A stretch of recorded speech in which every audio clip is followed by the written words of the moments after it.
यदा यदा हि धर्मस्य। जो भगवान की भक्ति नहीं करता उसका क्या हाल होता है, ये कपिल मुनि देवहूति को बता रहे हैं। और अभी इसी श्रृंखला में अभी बहुत आगे, मैं आपको पिछले क्लास में कुछ नर्क वर्क का वर्णन करा था, इसमें तो और भयंकर है। मैं आज अभी पढ़ के आया इसको, तो मैं बोला रही तो और खतरनाक है। तो सुन लीजिए, फिर चर्चा करेंगे। वह घर पर पालतू कुत्ते की भांति रह रहा होता है, और उपेक्षा भाव से उसे जो भी दिया जाता है उसे खाता है। अजीर्ण तथा मंदाग्नि जैसी अनेक प्रकार की व्याधियां से ग्रस्त होकर वह केवल कुछ कौर भोजन करता है, और अशक्त होने के कारण कोई भी काम नहीं कर पाता। तो ये बताया जा रहा है बुढ़ापे में उस व्यक्ति का क्या हाल होता है, जब वो ऐसा व्यक्ति काम धंधा नहीं कर पाता और धन अर्जन नहीं कर पाता।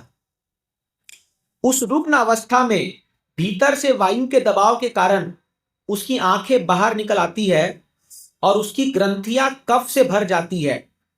उसे सांस लेने में कठिनाई होती है, और गले के भीतर से घुर घुर की आवाज निकलती है। ये बुढ़ापा का समय आ गया, और सांस लेने में कठिनाई होती है। आगे बताते हैं, इस प्रकार वह मृत्यु के पास में बंद कर लेट जाता है। विलाप करते उसके मित्र तथा संबंधी उसे घेर लेते हैं, और उन सबसे बोलने की इच्छा करते हुए भी वह बोल नहीं पाता, क्योंकि वह काल के वश में रहता है। तो ऐसा व्यक्ति जो मृत्यु के निकट आ रहा है, ये बहुत इंस्ट्रक्टिव है। तो जब मृत्यु निकट आती है ना, तो वो देख पाता है कि मुझे शरीर छोड़ के जाना है अभी, लेकिन वो बर्दाश्त नहीं कर पाता, और रहे से कसर आसपास जो रिलेटिव लोग आकर के वो उसको घेर लेते हैं। अभी क्या होगा इसका पता नहीं, है ना। तो वो बोलना चाहता है कुछ, बट बोल नहीं पाता, क्योंकि काल के वश में आ चुका अभी, एकदम काल उसको घेर लिया पूरी तरह से। आई डोंट नो, आपने किसी लोगों को देखा है क्या मरते हो, पता नहीं। आपने कई लोगों को देखा ही होगा आपने, बट उस समय वो कुछ नहीं कर सकता। एक बार शिला प्रभुपाद जी जब बहुत वृद्ध अवस्था में थे, तो उनके जो यंग, हरे कृष्ण, जो उनके उनके शिष्य लोग थे, वो प्रभुपाद जी को आके पूरा घेर लेते। ऐसे प्रभुपाद जी की उम्र 80 साल के लगभग हो गई थी, और वो देख करके एकदम दया जैसा दिखा रहे थे कि प्रभुपाद, सब यंग थे एकदम, वो लोग तो सब 25 30 21 22 साल के थे। तो प्रभुपाद जी उनको देख करके बोले, don't think it will not happen to you. ऐसा मत सोचो कि तुम्हारे साथ ये समय नहीं आएगा, तुम भी ऐसे ही पढ़ने वाले हो बेड पर। सब बोले बाप रे, प्रभुपाद जी जाते आते भी संदेश देके जा रहे हैं। बट प्रभुपाद जी पूरे, आप देखिए वो फाइनल लेसन का एक वीडियो आया है, प्रभुपाद जी शरीर छोड़ते वक्त पूरा वीडियो रिकॉर्डिंग है। अरे क्या गजब है, मैं 2 बार देख चुका हूं उसको। कैसे प्रभुपाद जी उस अवस्था में भी जाकर के राधा श्याम सुंदर का दर्शन कर रहे हैं, चरणामृत पी रहे हैं, एकदम अंतिम समय तक। और बेड में लेटे हुए भी जो है प्रभुपाद जी जो है ट्रांसलेट कर रहे हैं, किताबों को लिख रहे हैं। बड़ा अद्भुत है ये। आगे बताएंगे, पढ़ते हैं इसमें। इस प्रकार जो व्यक्ति इंद्रियों को वश में किए बिना परिवार के भरण पोषण में लगा रहता है, वह अपने रोते कुटुंबियों को देखता हुआ अत्यंत शोक में मरता है। वह अत्यंत दयनीय अवस्था में असहाय पीड़ा के साथ किंतु चेतनाविहीन होकर मरता है। तो शोक में क्यों मरता है? कि वही ये डर के मारे कि मेरा प्रॉपर्टी का क्या होगा, मेरे जाने के बाद इनका क्या होगा, कौन देख रेख करेगा। लेकिन अब कोई समय नहीं बचा, now you can't do anything. उस समय जो है मृत्यु पूरा सामने खड़ा हुआ है, और वो भी पूरा दबोच लेगा आकर के। तो बहुत पीड़ा होती है उस समय, बहुत, और कुछ कर नहीं सकता आदमी। क्या कर सकता है? He can't do anything now. फिर आगे बताते हैं, अब तो और खतरनाक आएगा। ये उन लोग के लिए जो भक्ति नहीं कर रहे, आप लोग एक्सेप्शन हो, तो चिंता मत कीजिए। हाँ, जो लोग भक्ति कर रहे हैं उनके साथ ऐसा नहीं होगा, तो इसलिए आपसे और अच्छे से भक्ति करना है, या जो लोग नहीं कर रहे हो कीजिए। मृत्यु के समय उसे अपने समक्ष, देखिए ये भागवतम है, ये गलत नहीं हो सकता, और स्वयं भगवान इस बात को कह रहे हैं। तो इसीलिए इसको गंभीरता से सुनिए और पढ़िए, पूरा आई ओपनर है ये हमारे लिए। ये एक एक शब्द इसमें गलत नहीं हो सकता, ये 100% ट्रुथ है जो लिखा जा रहा है यहां पर। मृत्यु के समय उसे अपने समक्ष यमराज के दूत आए दिखते हैं, जिनके नेत्र क्रोध से पूर्ण रहते हैं। इस तरह भय के मारे उसका मलमूत्र छूट जाता है। जब एक व्यक्ति शरीर छोड़ता है, 2 द्वार से आत्मा निकलती है बाहर। तो देखिए हमारे शरीर के अंदर 5 प्रकार के वायु होते हैं।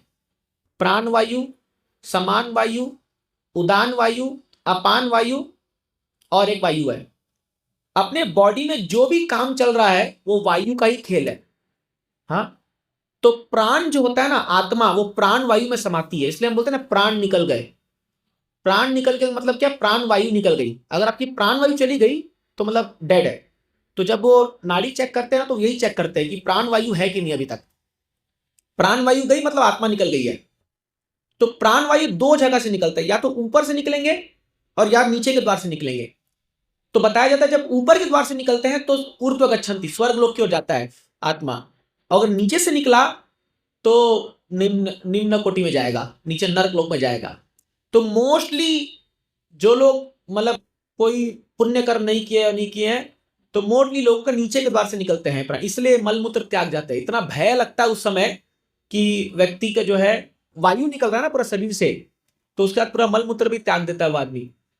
अब योगी लोग क्या करते हैं? योगी लोग अपने प्राण वायु को ऊपर की ओर खींचते हैं और खींच करके यहां पर लाते हैं। ये 6 अपने शरीर में चक्र जो है वो अपने सिर पे ला करके इससे अपने खोपड़ी से निकालते हैं। इसको आज्ञा चक्र बोलते हैं। आज्ञा चक्र से निकालते हैं ऊपर। ये टेक्निक है, अष्टांग योग में सिखाया जाता है। तो वो लोग जहां भी जाए ऊपर के प्लैनेट में जा सकते हैं, और हमारे अंदर वो ताकत नहीं है हमारे अंदर। इसलिए योगी लोग अपने शरीर को छोड़ने का समय भी तय करते हैं। जैसे भगवता में बताया गया कि अगर आप उत्तरायण में शरीर छोड़ते हो, उत्तरायण मतलब जब सूर्य उत्तर की ओर जा रहा है तो आपको ऊपर की गति मिलेगी। दक्षिणायन में शरीर छोड़ते हो तो नीचे का गति मिलेगा। दिन में मरना, रात में मरना, ये सब कैलकुलेशन होता है। बट भगवान बहुत इंटरेस्टिंग बात बोलते हैं भगवता में, अर्जुन तुम डिवोटी हो, तुम भक्त हो, तुम्हारे लिए कोई रूल लागू नहीं होता। एक भक्त चाहे उत्तरायण दक्षिणायन दिन रात कहीं भी शरीर छोड़े वो भगवत धाम जाएगा। तो इसीलिए हमको टेंशन लेने का दरकार नहीं है सब चीज का, कब शरीर छूटेगा कब नहीं छूटेगा। चाहे वो भरे आईसीयू में क्यों ना मर रहा हो भक्त, बट बिकॉज वो कृष्ण का नाम ले रहा है तो वो भगवत धाम जाने के लिए एकदम लायक हो चुका है। मैं आपको एग्जांपल देता हूं। परम पूज्य गोपाल कृष्ण गोसाई महाराज देहरादून में शरीर छोड़े अभी 2014 5 मई 2024 को शरीर छोड़े। तो वो देहरादून में एक मंदिर का शिलान्यास करने गए थे और उसी समय जो है महाराज अपने रूम में गिर गए और उनको हार्ट का बीमारी था ही, हॉस्पिटल में ले जाया गया और वहां महाराज आईसीयू में एडमिट थे। तो उनके समक्ष में लोकनाथ महाराज वहां पर थे और महाराज जो है ऐसा बताते लोकनाथ महाराज कि जब महाराज एकदम अनकॉन्शियस थे और महाराज लोकनाथ महाराज उनको पकड़ के जोर से बोले महाराज हरे कृष्णा, ऐसा बोले और महाराज का मुंह खुला, महाराज बोले हरे कृष्णा और शरीर छोड़ दिए। तो अंतिम समय में उनके मुख से हरे कृष्णा निकला है, ये इसके साक्षी हैं लोकनाथ महाराज, ऐसा महाराज बताते हैं। तो चलो ये तो चलो महाराज ये तो बहुत उन्नत स्तर पे है। बट कभी कभी क्या होता है कि जैसे एक बार रामाचार्य वरदराज जी को पूछे थे साउथ इंडिया में कि भगवान हम आपकी इतनी भक्ति कर रहे हैं, अंत समय में यदि मुझे आपका स्मरण नहीं हुआ, क्योंकि अंत समय में हमारा जो है पूरा शरीर रोगग्रस्त हो जाएगा और कंठ अवरुद्ध हो जाता है, गला भर आएगा, कहां से नाम लेंगे आपका। तो भगवान बोलते हैं, वरदाज बोलते हैं रामाचार्य तुम चिंता मत करो, यदि तुम मुझे याद नहीं भी कर पाए तो क्या हो गया, मैं तो याद करूंगा। तो इसलिए एक भक्त बनना इतना बड़ा सौभाग्य का बात है, आप कल्पना भी नहीं कर सकते उसका। You can't imagine the benefit of being a devotee. ये हमको लगता है एकदम सिंपल, हम क्या है हरे कृष्णा कर रहे हैं, प्रसाद खा रहे हैं, माला जप कर रहे हैं, कीर्तन कर रहे हैं, आपको पता नहीं इसका लाभ कितना ज्यादा है।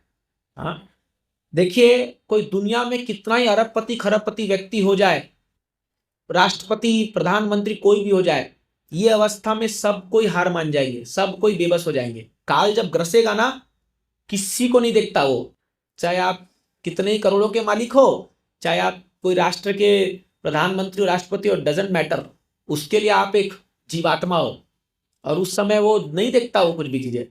Only exception are devotees. मैं बताऊंगा आगे कैसे ही होता है और ये बात भागवतम में स्पष्टीकरण किया गया अजामिल के उपाख्यान में, तो आगे समझाऊंगा बताएंगे उसके बारे में। पर ये बात समझिए इतना भयावह स्थिति होता है वो मृत्यु के समय कि उस समय आदमी का पूरा सेंस खत्म हो जाता है, पूरा पूरा। तो उस समय भगवान को याद करना मजाक आसान काम नहीं होता है। उस समय कौन याद आएगा? जिस चीज से प्रति आप बहुत आसक्त हो, तो आपके जीवन भर जो आसक्ति रही है ना, वही चीज याद आएगी वहां पर उस समय 100%। इसीलिए हमारे समाज में वैराग्य का आश्रम बनाया गया है कि भाई जब उम्र 50-55 पार हो जाए तो धीरे धीरे घर से आसक्ति छोड़ करके भगवान की ओर प्रैक्टिस करना पड़ेगा मन को लगाने के लिए।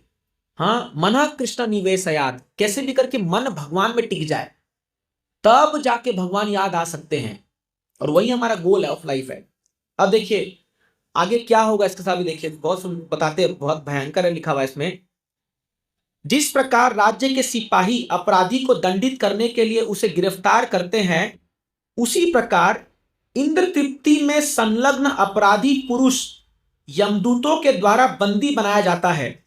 वे उसे मजबूत रस्सी से गले से बांध लेते हैं और उसके सूक्ष्म शरीर को ढक देते हैं, जिससे उसे कठोर से कठोर दंड दिया जा सके।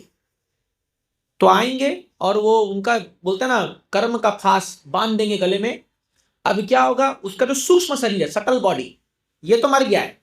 अभी आम इंसान के लिए तो मरी सरा हुआ, वो जो शरीर मरा हुआ पड़ा हुआ है वो गया। सूक्ष्म शरीर को बांधते हैं, और कैसे बांधेंगे वो लोग? उसको एक आवरण दे देते हैं। जैसे मान लीजिए अगर आप अगर स्पेस में जा रहे हो तो आपको एक स्पेस का कपड़ा पहनाते हैं। अगर आप पानी में उतर रहे हो तो पानी का स्विमिंग सूट पहनाते हैं ना, वैसे उसको एक शरीर से उसके सूक्ष्म शरीर को ढकते हैं। उसको बोलते हैं यातना शरीर।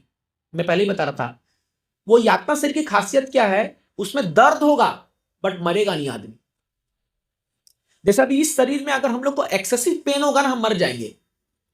जैसे मान लीजिए कोई ट्रेन के नीचे आ गया, कोई बस के नीचे आ गया, तो इतना पेन होता है कि वो शरीर छोड़ देता है, आत्मा शरीर छोड़ देता है। बट उस यातना शरीर को छोड़ता नहीं आत्मा, उसको दिया गया दंड के लिए, और उसको गले में बांध के खींच के लेके जाते हैं। आपको पता है यमदूतों को देखा गया है, और हमारे एक भक्त ने देखा है। एक डिवोटी है श्रीनाथ जी प्रभु, वो तो खैर अभी शरीर छोड़ चुके हैं। वो हॉस्पिटल में एडमिट थे, और ऐसे वार्ड था, 2 वार्ड था, और वार्ड के बगल के बीच में कांच लगा हुआ था, अलग अलग कोई रूम्स होंगे ऐसे। और उन्होंने रात के समय में देखा कि बगल वाला पेशेंट जो वो जस्ट नियर डेथ, मतलब मरने ही वाला है वो। और उन्होंने देखा कि ये 4 यमदूत आए हैं, और यमदूत उसके आसपास मंडरा रहे हैं। इन्होंने देखा, ये भक्त ने देखा, और इन्होंने सिस्टर को कॉल किया, कह रहे ये जस्ट जाने वाला है, ये अभी ये मरने वाला है, इसको कुछ करो जल्दी करके। जब तक सिस्टर आए तब तक तो पार हो चुका था वो, वाके चेक किए तो मर चुका था वो। और उन्होंने अपने भागवतम लेक्चर में बताया था कि हमने देखा है। एक बार एक विदेश में हमारे किताब है जिसका नाम है सेकेंड चांस। सेकेंड चांस किताब के ऊपर एक फोटो बनी हुई है जिसमें अजामिर को वो यमदूत लोग बांध के लेके जा रहे हैं। तो वो एक महिला, वो उस किताब, लोग किताब बांट रहे थे, वो देखी इस फोटो को, बोली ये कौन है, ये लोग कौन है, ये 4 लोग। तो उसको बोला, तो अरे वाह, पहली बार कोई आदमी पूछा ये फोटो देख के कि कौन है ये। वो पूरा लेक्चर दे दिया 1 घंटा का, ये अजामिल है, इसकी कथा ये है, ये है। बोला मैंने इन लोगों को देखा है, बोला मैंने इनको प्रत्यक्ष रूप से देखा है। इन लोगों को, ये 4 लोग जो आते हैं और गले ये रस्सी लेके आते हैं और बांध के लेके जा रहे थे, मैंने अपने घर में इसको देखा है। तो ये कईयों का अनुभव है, यमदूतों को भी लोगों ने देखा है। तो क्या है, ये कोई मनगढ़ंत कहानियां नहीं, ये सच्चाई है। और जब यमदूत लेके जाते हैं ना, अभी बताएंगे आगे, वो इतना पेनफुल है, वो इतना पेनफुल है कि उस समय सारी नानी याद आ जाएगी। अभी जो ये लोग बियर बार में जा करके, अभी ये सब आएगा एक एक करके, जो है ना वाइन शॉप में अभी भीड़ लगेगी रात को 9-10 बजे, एकदम ला भाई पैक गड़गड़ पी के घर में जाके पत्नी से झगड़ा कर रहे हैं, सब रिकॉर्ड हो रहा है। एक एक चीज का हिसाब किया जाएगा, एक एक चीज का, एक एक जो पाप किया है उसका सब, जितना वो घुट मारा उतना चाबुक, एक घुट प्या ले और ले, ऐसा मारेंगे। और ये होना है, इसको कोई रोक नहीं सकता, ये होना ही है। ये तो शास्त्र की बात है, अब मानो मत मानो आपकी इच्छा है। बट जो अभी आप सुनिए इसको आगे, ताकि थोड़ा आपको डर लगेगा, तो थोड़ा हम लोग ये सब पढ़ना चाहिए ताकि हम लोग बचे रहते फिर। इस प्रकार यमराज के सिपाहियों द्वारा ले जाए जाते समय उसे दबाया और कुचला जाता है, और उनके हाथों में वह कांपता रहता है। रास्ते में जाते समय उसे कुत्ते काटते हैं, और उसे अपने जीवन के पाप कर्म याद आते हैं। इस प्रकार वह अत्यधिक दुखी रहता है। लेके जा रहे हैं उसको, इधर कुत्ते काट रहे हैं, उधर चाबुक मार रहा है और उसको याद दिला रहा, देख ये क्या था ना, तू पनवेल का वाइन शॉप में गया था ना, हाँ ये ले, ले और ले, अच्छा खारकर का वाइन शॉप ले और ले, ये है बहुत मांस खाना तेरे को जा रहा था ना, कौन सा ये तंदूरी तगड़ी पंगड़ी पंजाबी बार, ये बार वो बार, चल अब पकड़, सब होने वाला है। अभी ये लोग अज्ञानी हैं, उनको पता नहीं है, सब कुछ सामने आएगा और दिखा दिखा के मारेंगे। ये देख टीवी सामने चलता रहेगा उनके और रोएगा उस समय, "हे भगवान, सत्संग चल रहा था, मैं कीर्तन सुना था लेकिन आया नहीं वहां पर, चला गया शराब पीने के लिए।" क्या मेरा वो है, समझिए आप, ये भी होगा। और सुनिए आगे बताते हैं, अपराधी को चिलचिलाती धूप में गर्म बालू के रास्ते से होकर जाना पड़ता है। धूप ऊपर से एकदम हो रहा है और गर्म बालू रेती, मतलब समझ लो जैसे नीचे से बर्नर लगा हुआ है और ऊपर से धूप है और नंगे पांव चल रहे हैं। इसलिए आप देखिए जो 13 दिन का जो हम लोग को मनाते हैं ना शोक सब जो चलता है, ब्राह्मणों के लिए 13 दिन, वैश्यों के लिए अलग अलग दिन होता है, उसमें आप देखिए चप्पल दान करते, सुना आपने, ब्राह्मणों को चप्पल देते हैं, पानी पिलाते हैं, खटिया देते हैं, बेडशीट देते हैं। क्यों देते हैं? इसके लिए, प्रेतात्मा के लिए, ताकि इस प्रेत को जो जो सफर है यहां से यमलोक तक, उसमें सारी सुविधा मिले, इसलिए देते हैं, दान देते हैं ब्राह्मण को। अब आज लेने वाला ब्राह्मण भी ऐसा ही, देने वाला भी ऐसा ही, बट फिर भी करना चाहिए। मुझे अच्छे से याद है, जब मैं देखा हमारे दादा दादी जब गुजरे थे तो उसमें बाप रे, मैं बोला यार ब्राह्मण का तो बढ़िया कमाई है, कुछ करना धरना नहीं आपका, आ रहा है उसको बढ़िया पिलंग चादर वादर सब कुछ बैठा के, सोना भी देते हैं, सोना भी देते हैं, अंगूठी कुछ तो देते हैं उसमें, और एकदम उसको बैठा करके, मुझे अच्छे से याद है, वो घर के बीच में पिलंग बैठा के उसको झुलाते हैं लोग, सारे परिवार वाले। मैं बोला यार गजब है ये तो। वही क्या, अब मुझे समझ में आ रहा है कि क्यों करते हैं, सब उस प्रेत के लिए करते हैं, जो जो आत्मा जा रही है ना जो उस रास्ते में, तो बहुत तकलीफ होता है, तो वो बोलते हैं कि अगर इसको यहाँ दान देंगे तो उसको वहां पर वो मिलेगा। ऐसा एक्चुअली पितृपक्ष में ही तो होता है। आप पिंड दान जो करते हो, वो पिंड दान क्या है, वो भगवान विष्णु का प्रसाद है। तो जब भगवान विष्णु को चढ़ा हुआ भोग लगाया जाता है, इसलिए आप देखिए गया जी में ये वेणु माधव करके मंदिर है, वहीं पर पिंडदान होता है, बोलते हैं ना गया जी, आपने सुना होगा शायद। तो उसमें क्या होता है कि जब भगवान विष्णु का प्रसाद खिलाते हैं ना ब्राह्मण को, तो वो प्रसाद उसको मिलता है, क्योंकि वो बेचारा भूख प्यासे तड़प रहा है वो, और वो प्रसाद वो खा करके वहां उसके पाप कर मिट जाते हैं, क्योंकि भगवान विष्णु का प्रसाद है। आजकल कौन करता है? आज के लिए पितृपक्ष में भी कुछ ही लोग हैं जो फॉलो करते हैं, बाकी लोग को क्या पड़ी है, प्रेत गया ना गया, अच्छा हो गया, हम लोग यहाँ एंजॉय करेंगे। तो वो नहीं करोगे ये सब चीजें, तो बाद में वो प्रेत, इसलिए आप देखोगे जो लोग ठीक से पितृपक्ष नहीं करते या प्रेत का नहीं करते ना, उनके घरों में बहुत समस्या आती है। एक दोष लगता है, इसको पितृदोष बोलते हैं। ये पितृदोष क्या होता है कि जब वो प्रेत चला गया शरीर छोड़ करके और आपने उसको ठीक से उसका गति नहीं किया ना, तो ऊपर से बैठ के आपको प्रॉब्लम देगा। वो बोलेगा ले तू कैसा नालायक पुत्र पैदा हुआ है मेरे घर में, हाँ कुछ हमारे लिए कुछ किया नहीं, कभी कुछ अर्पण नहीं किया, कुछ दान वान नहीं किया, ले जा, और परेशानी। इसलिए आप देखो लोग मेंटली डिस्टर्ब हो जाएंगे, लोग बीमार। अरे मैं आपको बता रहा हूं, मैंने अपनी आंखों से देखा हुआ ऐसा होते हुए, लेकिन आजकल कोई मानता नहीं इन चीजों को, इसलिए समस्या बढ़ते जा रही है। आप वैदिक रीति को नहीं मानोगे, धीरे धीरे समस्या बढ़ते जाएगी। तो ऐसा ही बता रहे हैं, यहां पर आगे बताते हैं, यमराज के धाम के मार्ग पर वह थकान से गिरता पड़ता जाता है और कभी कभी अचेत हो जाता है, किंतु उसे पुनः उठने के लिए बाध्य किया जाता है। इस प्रकार उसे तेजी से यमराज के समक्ष लाया जाता है, तो पकड़ के खींच के लेके जाता है यमराज के सामने। अभी यमराज महाजन है, यमराज शुद्ध भक्त है, लेकिन यहां पर वो जो है यमराज उसको सारा चीज बताने वाले। अभी इस तरह से वह 11,000 योजन की दूरी उसे 2 या 3 पलों में पार करनी होती है, और फिर तुरंत उसे घोर यातना दी जाती है जिसे सहना पड़ता है। 11,000 योजन है यहां से यमराज का, जो यमपुरी इसको कहते हैं, 11,000 योजन उसका डिस्टेंस है। अब बताते आगे, अब सुनिए परेशानी वहां पर क्या होगा। जाने में तो बहुत बेचारा मार खाया है, नंगे पांव चला है, धूप में तड़पा है, कुत्ते काटे हैं, सब कुछ। अब यहां सुनिए क्या होगा वहां जाके। वहां उसे जलती लकड़ियों के बीच में रख दिया जाता है, ठीक है, और उसके अंगों में आग लगा दी जाती है। कभी कभी उसे अपना मांस स्वयं खाने के लिए बाधित किया जाता है। अपना ही मतलब, क्योंकि औरों का मांस खाया है ना, बहुत चिकन तंदूरी और वो सब खाया है, कभी हम ट्रेन में जाके देखते हैं तो लोग बोलते हैं एकदम, हाँ एक चिकन तंदूरी ले आओ, ये ले आओ। मैं तब ये सोचता हूँ, खा ले बेटा, खा, तू खा। मतलब दया भी आती है, लेकिन सुनते जब लगता है जब तेरा को तो खुद का मांस खाना पड़ेगा तब समझ में आएगा। तो उसी के सामने उसका हाथ काटेंगे, उसको पकाएंगे, बने खा इसको। थोड़ा अजीब लगता है सुनने में, लेकिन सच्चाई है, क्या करें, भागवतम है, ये सब सच है। फिर क्या बोलते हैं, कभी कभी उसे अपना मांस स्वयं खाने के लिए बाध्य किया जाता है अथवा अन्य द्वारा खाने दिया जाता है।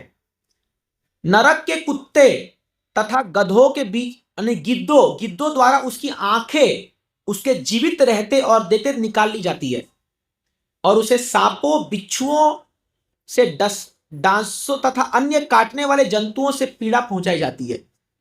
उसके सामने आंख निकाल लेंगे और बिच्छू जो है घेर के बार बार डंक मारेंगे, उसको कुछ नहीं कर सकता, कैनॉट डू एनीथिंग। सांप डस रहे हैं, बिच्छू डंक मार रहे हैं, कुत्ते काट रहे हैं। आगे सुनिए, फिर उसके अंग प्रत्यंग काट डाले जाते हैं और उसे हाथियों से चिरवा दिया जाता है। चिरवा मतलब क्या पता है, मैं बता रहा हूं लास्ट टाइम, 2 हाथ ऐसे 2 सूंड में बांध देंगे हाथी के और दोनों खींच देंगे। डर लग रहा है? दोनों खींच देंगे और फिर वहां हाथ जोड़ देंगे, फिर खींचेंगे, ऐसे 100 बार। अब देखिए कई बार जो है ना, लोग आप देखो, कई लोग ये कीड़ों मकोड़ से खेलते हैं, उनको पिंच चुभाते हैं, उनको जो है ना उनके पंख काटते हैं। आप पता नहीं बचपन में लोग कभी ऐसा करते हैं। तो एक बार मंडुक मुनि करके एक ऋषि थे जो यही बचपन में करते थे। तो ना उनको भी सूली पे चढ़ाया गया था, कोई कारणवश वो फंस गए थे, किसी अन्य चोरी किया था लेकिन वो फंस गए थे। बट ये अपराध 7 साल के कम उम्र में नहीं लगता। तो मंडुक मुनि बोले कि ये अपराध जब तक बच्चा होश नहीं संभालता तब तक नहीं लगता उनको। हाँ, क्योंकि जब मैं पढ़ा तो मेरा भाई भी सब करता था बचपन में। तो मैं बोला ये तू तो तेरा गया। फिर मैं डरा दिया उसको। बोला अच्छा ऐसा होगा। बोला लेकिन तेरी उम्र क्या थी समय, उस 5 साल से छोटा था। तो बच्चों को ये अपराध नहीं लगता क्योंकि वो नादान है, उनको पता नहीं है। बट जो बड़े करेंगे तो भयंकर अपराध लगेगा। जैसे आजकल लोग, मैं वो जबलपुर में जा रहा था, मैं देखा दुकान में लिखा हुआ है कि एक चिकन का दुकान था, उसमें लिखा था कि जिंदा लोगे तो इतना रुपया और ड्रेसिंग करके लोगे तो इतना रुपया। तो बोले ड्रेसिंग क्या, उसको कपड़ा वपड़ा पहना के देंगे क्या? तो किसने बोला प्रभु जी ड्रेसिंग मतलब काट पीट के देंगे। तो अब सोचो जो जिंदा लेके आएगा घर में काट पीट रहा है, वो कर रहा है, तो उसका भी यही हाल होने वाला है ना। तो इसलिए प्रकृति बड़ा खतरनाक है ये। अब कोई पढ़ेगा तो, इसलिए लोग पढ़ना नहीं चाहते भागवतम को, लोग डरते हैं। आप देखिए जब किसी की मृत्यु होती है तो गरुड़ पुराण पढ़ते हैं ना, अगर आप सुन लोगे ना गरुड़ पुराण, हो तो इससे भी खतरनाक है। यहाँ तो फिर भी थोड़ा सा डिस्क्रिप्शन शॉर्ट दिया गया है, उसमें इलैबोरेट दिया गया है। इलैबोरेट मैं एक दिन सुना था पूरा बैठ के 7 दिन तक, क्योंकि तब तक मैं भक्ति में आ चुका था। मतलब एक बार सुने तो सही क्या है क्या नहीं है। बाकी सब तो सो रहे, कोई चाय पी रहा है, कोई बिस्किट खा रहा है। हाँ, वो जो 13 दिन चलता है तो खाली उसकी फोटो लगी है जो मर गया है माला टंगा करके, और इधर वो ब्राह्मण बैठा हुआ है और वो है पढ़े जा रहा है। और उसमें जो बाकी घर वाले आ रहे हैं वो खाली बोल रहे हैं, वो बोल रहे वो ऐसे बैठे हुए हैं और वो आके बोल रहा है हाँ अच्छे आदमी थे चले गए, अच्छा बहुत अच्छे आदमी थे चले गए, ये हो गए। और वो गरुड़ पुराण पढ़ रहा है वहां पर, इसको कुछ फर्क नहीं पड़ रहा, इसको कुछ पता भी नहीं है इसको। अच्छा 1 कप चाय ले आओ तो, 2 कप चाय ले आओ तो प्रेत बोला अरे मूर्ख तू सुन ले इसको, तेरा भी हाल होगा मेरा जो हो रहा है। समझ रहे समझ रहे हो, बट किसी को पड़ी नहीं है। कौन सुनता है ये सब बकवास बातें। क्या पड़ी है वहां, शेयर मार्केट का वो लोग चर्चा करेंगे, इतना पैसा बढ़ गया, इतना ही हो गया, इंडिया पाकिस्तान मैच चला तो अच्छा इतना स्कोर हो गया, ये हो गया। बट उनको पड़ी नहीं है कि भाई क्या बोल रहा है वो ब्राह्मण जो गरुड़ पुराण, कम से कम वो क्यों ऐसा विधि बनाया गया, ताकि ये लोग कभी शास्त्र सुनते नहीं है, कम से कम आदमी मर गया तब तो सुन लो। बट आजकल वो भी चला गया है, कौन सुनता है बैठ करके। इसीलिए आप देखिए ये जब लोग गया जी कराते हैं ना तो भागवत कथा होती है, आपने सुना ये भागवत कथा। उसका मकसद क्या पता है, ताकि कोई सुन करके आदमी थोड़ा तो भक्ति में आ जाए। बट कलयुग के प्राणी इतने गए गुजरे हैं, इंक्लूडिंग मी, सब लोग, कि ये भी जब भागवत सुने आते हैं तो उसमें बोलते हैं अच्छा लीला बताया, मजा आ गया। लेकिन मैं इस्कॉन में आने से पहले मैं कई भागवत कथा सुन चुका हूं, कहीं अलग अलग बड़े बड़े लोगों जाकर। पर आप यकीन मानेंगे एक भी आदमी भक्त नहीं बनता, एक भी आदमी। लाख लाख लोग आते सुनने के लिए कथा, ये जो होती है ना बड़ी बड़ी कथाएं पंडाल लगा के, उनकी चाय तक नहीं छूटती है। मैंने और तो छोड़ी दो बाकी चीजें, तो मतलब उनको इतना। और हमारा इस्कॉन देखिए, आदमी 6 महीना इस्कॉन मंदिर आ जाए तो सब कुछ उठवा देंगे, बाल भी उड़वा देंगे।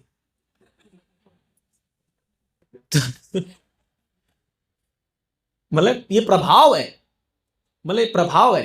तो मैं बहुत जगह भटका हूं, मतलब भटका इन सेंस, इसको सुना, उसको सुना, उसको सुना। हाँ, फिर क्या, आज हमारे प्रभु जी का हो गया क्लास देने गए हैं, तो शेविंग करके गए, मतलब बढ़िया है, मस्त लेक्चर देने गए। नहीं आओ, तो पॉइंट क्या है, कोई भी चीजें आप पर काम करी नहीं करी, उसका फल ना परिचायत, फल दिखना चाहिए। तो अभी जब हम लोग ये सब सुनते हैं और प्रामाणिक सोर्स से, तो हमारे अंदर से विकार जाते हैं। अभी एक बात तो आपके मन में आ जाएगा, भैया आपसे पाप नहीं करूंगा, आया कि नहीं आया, अभी कम से कम अभी के लिए तो। हाँ, तो ये बहुत जरूरी है, इसलिए श्रवणम बहुत जरूरी है। अभी आगे सुनिए क्या बताते हैं वो। जिन पुरुषों तथा स्त्रियों का जीवन अवैध यौनाचार में बीतता है, उन्हें तामिश्र, अंध तामिश्र तथा रौरव नामक नरकों में नाना प्रकार की यातनाएं दी जाती है। तो ये जो मुख्यतः 4 जो नियम तोड़ते हैं, एक तो क्या है, मांसाहार करना, जुआ सट्टा खेलना, तीसरा जो है अवैध स्त्री पुरुष संग करना, और चौथा जो है नशा करना। इनके लिए सबके लिए अलग अलग यातनाएं दी गई है। खास के अवैध संघ से बचना चाहिए। तो अवैध संघ जो लोग करते हैं उनके लिए बहुत खतरनाक पनिशमेंट दिया जाता है। उनको जलते हुए एक आयरन माने लोहे के उससे बार बार आलिंगन के लिए उनको धकेला जाएगा। एकदम जलता हुआ शरीर से आपको आलिंगन करना पड़ेगा वहां जाकर के, और पीछे से चाबुक मारेंगे। तो बहुत ऐसे, ये 3 जो नर्क का नाम लिया है ना, तामिश्र, अंधतामिश्र, रौरव, सबसे खतरनाक नर्क है ये। नर्क में भी कैटेगरीज है, जैसे जेल में कैटेगरी होता है ना, ए क्लास, बी क्लास, सी क्लास, वैसे नर्कों में भी कैटेगरी है थोड़ा।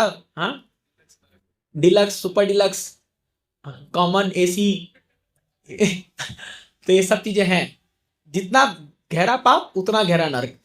हाँ, तो सुखदेव गोस्वामी परीक्षित महाराज को करीबन 28 प्रकार का नर्क बताते हैं, 28 प्रकार नर्क के 5वें स्कंद का आखिरी अध्याय में आप पढ़ सकते हो, ये बताते हैं। और फिर वो बताते हैं, बस हम आखिरी के कुछ श्लोक आ रहे हैं। कपिल मुनि ने आगे कहा, हे माता, कभी कभी यह कहा जाता है कि इसी लोक में हम नरक अथवा स्वर्ग का अनुभव करते हैं, क्योंकि कभी कभी इस लोक में भी नारकीय यातनाएं दिखाई पड़ती है। कभी कभी नरक जाने की दरकार नहीं है, यही संसार में नरक का अनुभव हो जाता है। बताओ कोई एग्जांपल। नरक जाइए हॉस्पिटल में बिताइए कुछ 5-6 दिन।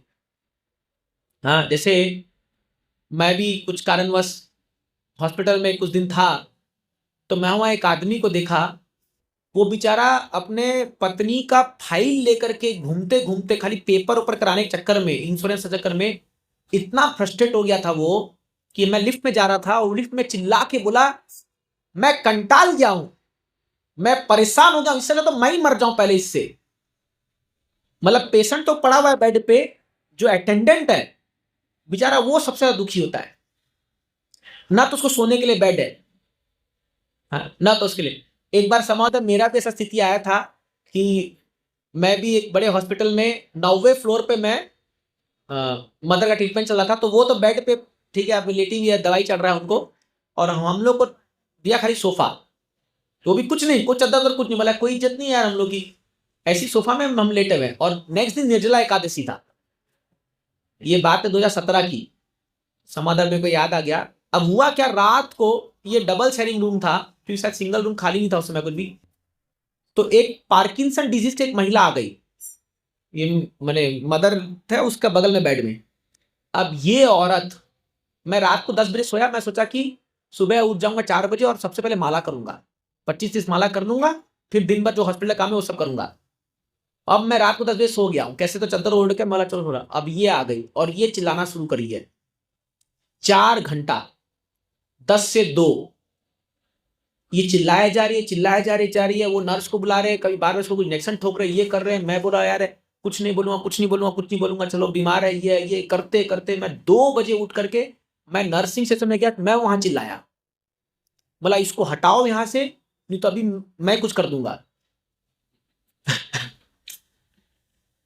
तो बोले सर मैं चेंज करो उसको, लेके जाओ यहां से, क्या है, परेशान हो गया हम लोग। फिर मैं आया और वहां पर से विंडो लगा हुआ था और नीचे रोड पे सारी गाड़ियां से जा रही थी। मैं बोला कितने सुखी हैं ये लोग। मतलब देखो मैं 9वें माले पर था, मेरे को मन क्या कूद जाऊं अभी यहीं से। ऐसा उसमें लगता है आदमी को, इतना फ्रस्ट्रेशन, इतना ये। तो मैं उनको देख रहा हूँ यहाँ बैठ के चुपचाप ऐसे, और मैं देख रहा हूँ कितने लोग सुखी हैं, देख कितने आजाद है ये लोग। इसलिए अभी हम लोग आजाद घूम रहे हैं ना, बहुत कृपा है भगवान का ये। आप सोचो तो हॉस्पिटल में पड़े हुए एकदम 5-6 दिन से, क्या लगता होगा उस समय। और उस समय मेरे अंदर एक डिटर्मिनेशन आया। मैं बोला, मेरा प्लान क्या था कि मैं निर्जला नहीं करूंगा, जूस पी करके एकादशी करूंगा, कि संभव नहीं है। बट मैं इतना फ्रस्ट्रेट हो गया उस दिन, मतलब अब तो मैं निर्जला करूंगा, क्योंकि मेरे को जल्दी संसार से निकलना है। तो मैं हॉस्पिटल में निर्जला एकादशी किया। मैं 3 टाइम जाता था मम्मी को बोल करके कि मैं नीचे जा रहा हूं, मैं कुछ खा के आता हूं, और मैं जाके माला करके आ जाता था। मैं खाया नहीं कुछ भी। तो कभी कभी क्या होता है ना, आपके जीवन में जब बहुत कठिन परिस्थिति आती है, अगर आप भक्ति किए हुए हो ना, वो आपका डिटर्मिनेशन बढ़ा देती है। और जो लोग भक्ति में नहीं है, जिनको सुकृति नहीं है, वो लोग और नीचे गिर जाएंगे, वो भी जाके दारू वारू पी के आएंगे। होता है ना। तो नरक आप इसी दुनिया में अनुभव करते हो। कभी कभी ये सिचुएशन आएगा, हम सबके जीवन में आता है कभी कभी। तो इसलिए यहां पर जो बात बता रहे एकदम सही बता रहे हैं। तो माया देवी यही करती है, कभी नरक डुबाए, कभी स्वर्ग उठाए, कभी नरक डुबाए। कभी आप एकदम आनंद में चल रहे हो, वाह क्या लाइफ है, मस्त, सब बढ़िया चल, सब चला है। ऐसी परेशानी आ जाएगी एकाएक लेकर के, लगे अरे भगवान ये क्या हो गया पूरा। तो ये संसार का नियम है। इसलिए क्या है, हमें समभाव सीखना होगा। वो तभी होगा जब हम शरीर के ऊपर उठेंगे। इस पर चर्चा करेंगे आगे, बस 1-2 श्लोक और बाकी है। ये बता रहे हैं, इस शरीर को त्यागने के पश्चात वह व्यक्ति जो पाप कर्मों द्वारा अपना तथा अपने परिवार के सदस्यों का पालन पोषण करता है, नारकीय जीवन बिताता है, और उसके साथ उसके परिवार वाले भी, इस शरीर को त्याग कर वह अकेला नरक के अंधतम भागों में जाता है, और अन्य जीवों के साथ ईर्ष्या करके उसने जो धन कमाया था वही पाथेय के रूप में उसके साथ जाता है। और आखिरी श्लोक इस प्रकार है, इस प्रकार भगवान की व्यवस्था से परिवार का पोषण करता अपने पाप कर्मों को भोगने के लिए नारकीय अवस्था में रखा जाता है, मानो उसकी सारी संपत्ति लूट गई हो। अतः जो व्यक्ति केवल कुत्सित साधनों से अपने परिवार तथा कुटुंबियों का पालन करने के लिए लालायित रहता है, वह निश्चय ही अन्नतामिश्र नामक गहनतम नरक में जाता है। समस्त कष्टकर नारकीय परिस्थितियों से तथा मनुष्य जन्म के पूर्व पशु जीवन के निम्नतम रूपों को क्रमशः पार करते हुए और इस प्रकार अपने पापों को भोगते हुए वह इस पृथ्वी पर मनुष्य के रूप में पुनः जन्म लेता है। तो नरक वर्ग जो है, भोगने के बाद ये फिर 84 लाख योनि में घूमेगा, और घूम फिर से मनुष्य जन्म में आएगा, और फिर सेम काम करेगा, फिर ये। इसलिए पुनरपि जनन पुनरपि मरणम जननी जठरे शयनम। तो ये बड़ा खतरनाक साइकिल है, ये जन्म मृत्यु का बड़ा खतरनाक साइकिल है। और इसका उद्गम कहां से हुआ है? यही पाप कर्म। और पाप क्यों करता है वो? परिवार को पोषण करने के लिए। बार बार ये आ रहा है, परिवार पोषण करने के लिए। देखिए, एक भक्त का परिवार पोषण करना और एक सामान्य व्यक्ति के में अंतर है। क्योंकि भक्त अपने परिवार को भगवान की संपत्ति मानता है, और जो एक आम इंसान है जो केवल भोगने के लिए संसार में घूम भटक रहा है, वो उसको अपने ही आनंद इंद्र तृप्ति के लिए उपयोग करता है। देखिए, संसार में जो भी जीवात्माएं हैं, किसी पे आपका हक नहीं है। ये आपको भ्रम है, ये मेरा, मैं जो बोलूं वो करेंगे। नहीं नहीं नहीं नहीं, ये कुछ संजोगवश ऐसा परिस्थिति हुआ है कि भी वो जीवात्मा, कोई आपकी पत्नी बना, कोई आपका बेटा बना, कोई बेटी बनी, कोई माँ बने, कोई बाप बने। ये सब आए हैं कुछ समय के लिए, 50-60 साल के लिए, फिर एक एक करके सब अलग होते जाएंगे। समझ रहे हो ना? ये जीवन ऐसा ही है। बट इल्यूजरी एनर्जी, भगवान की माया शक्ति के वशीभूत में होकर के आदमी सोचता है ये मेरा है, मेरा है, ये बिल्डिंग मेरा है, ये फ्लैट मेरा है, ये गाड़ी मेरी है, ये मेरा है, ये मेरा। करो मेरा मेरा मेरा। फिर एक दिन आएगा जब ये यमदूत लेके जाएंगे, तब क्या बोलोगे? बोलोगे मेरी गाड़ी में लेके चल मेरे को, और एक चाबुक ले।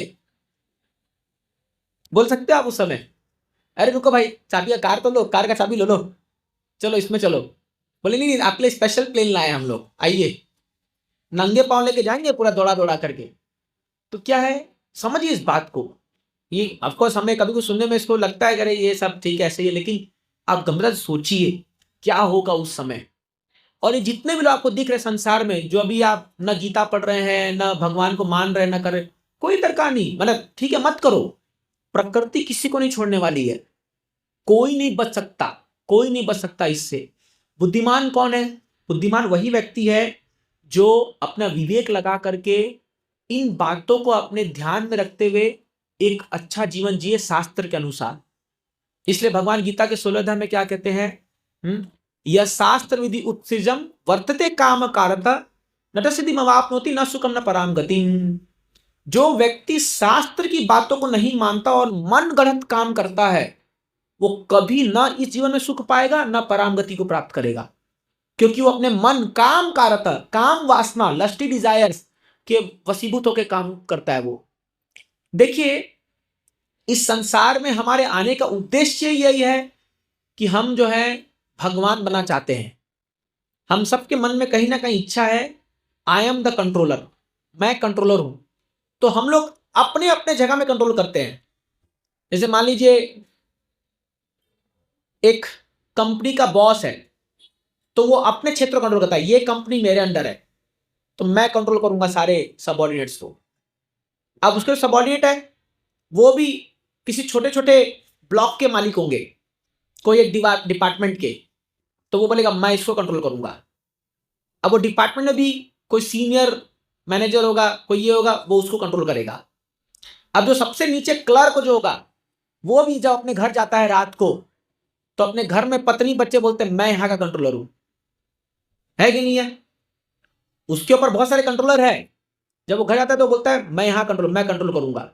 जब उसकी पत्नी पर वो कंट्रोल करता है, तो पत्नी जब किचन में जाती है, किचन मैं कंट्रोल करूंगी।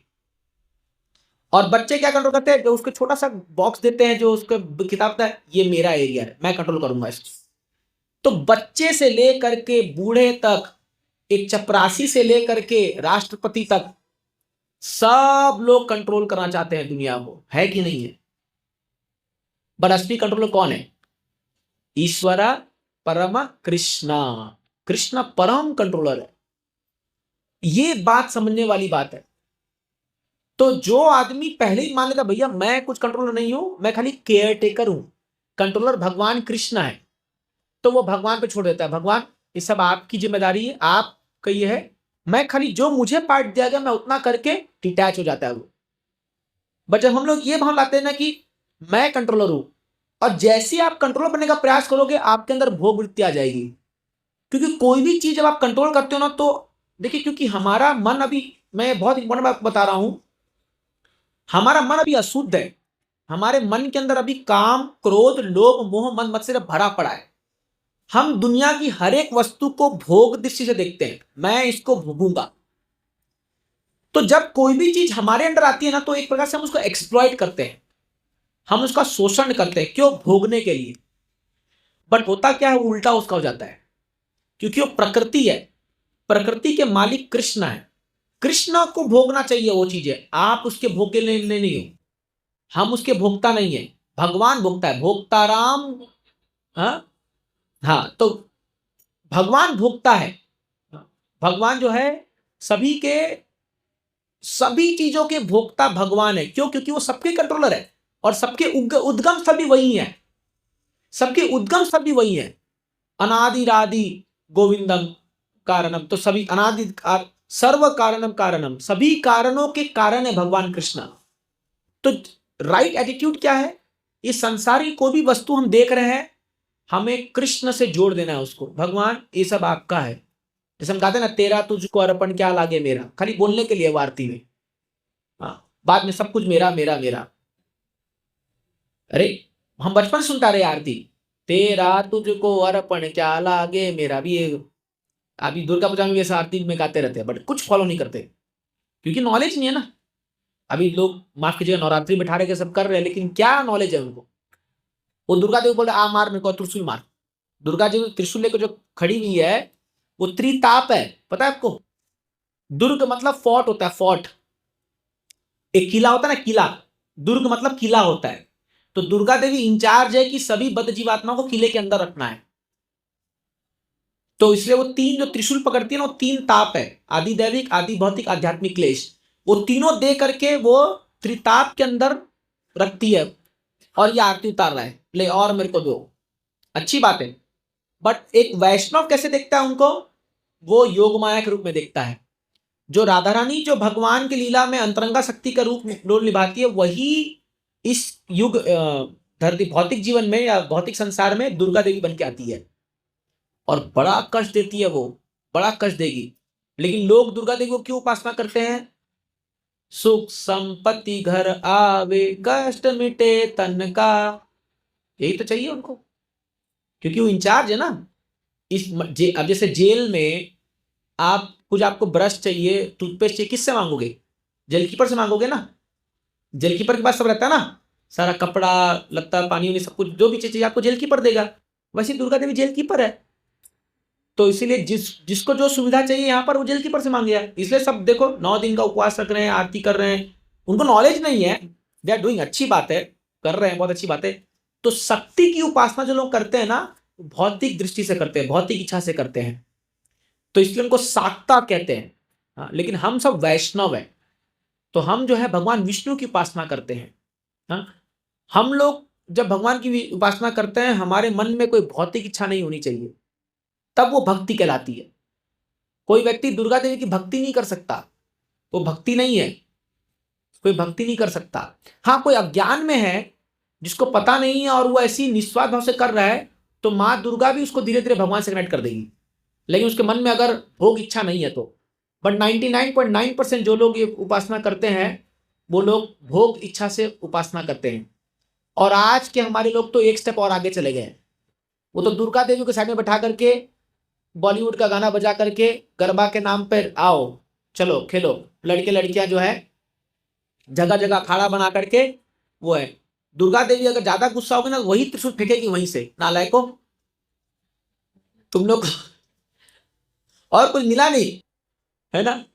तो इतना परिवर्तन हो चुका है हमारे संस्कृति का और हमारे समाज का। एक तो नॉलेज नहीं है, कोई शास्त्र किसको पता नहीं है, कुछ मन मर्जी जो है कुछ ही बना करके जो है एंजॉय करो, सारे फेस्टिवल एंजॉयमेंट, खाली इंद्र तृप्ति करना। और कुछ इस सब का कुल मिला के एक ही इसका गोल है, इंद्र तृप्ति, सेंस ग्रेटिफिकेशन। और इसलिए लोग क्या है, धर्म के नाम पर भी इंद्र तृप्ति कर करके अपने ही गर्त को जा रहे हैं। नरक ही जाना पड़ेगा। दुर्गा देवी आपको थोड़ी बचा सकती है इससे, नरक जाने से, बच जाना पड़ेगा। कौन बचा सकता है इसमें? इसमें एक ही आदमी बचा सकता है, आदमी मतलब भगवान बचा सकते हैं, भगवान विष्णु। तो देखिए ये जो अभी हम लोग सुने यहां पर, ये क्या होता है, ये हम लोग को ना समझ में आता नहीं है। जिंदगी बीत जाती है बट समझ में आता नहीं कि हमने ऐसा क्या किया था। अरे आपको बता रहा हूं, थोड़ा ये भी कठिन लग सकता है आपको। देखिए हम लोग सोचते हैं अरे हम तो बहुत अच्छा जी रहे हैं, किसी का बुरा नहीं करते, अपना पैसा कमाते हैं, धन मेहनत का, और बस खाते पीते ऐश करते हैं, हमको क्या दरकार है भगवान की। हम अपना मेहनत करके कमा के ला रहे हैं और खा रहे हैं और घर पाल रहे हैं, इसमें क्या बुराई है, हम क्यों नरक जाएंगे? नहीं, क्यों नरक जाओगे? सुनिए इसको, जो धन आप कमा के ला रहे हो उस पर आपका अधिकार नहीं है। जो अन्न आप पैसा से देके खरीद रहे हो, अन्न पे आपका अधिकार नहीं है। ये अरे जमीन जो है वो खाली तुम्हारे नाम पे लिख देने से क्या तुम्हारी जमीन हो गई? अन्न जो पैदा हुआ है वो भगवान के सृष्टि से पैदा हुई है, हुई कि नहीं हुई है? भगवान से पैदा हुई है, तो उसका टैक्स देना पड़ेगा। भगवान गीता में क्या कहते हैं? हाँ, जो व्यक्ति अन्न को बिना भोग लगाए खाता है वो केवल पाप खा रहा है। ये अघमति ते पाप, भगवान कहते पाप खा रहा है वो व्यक्ति।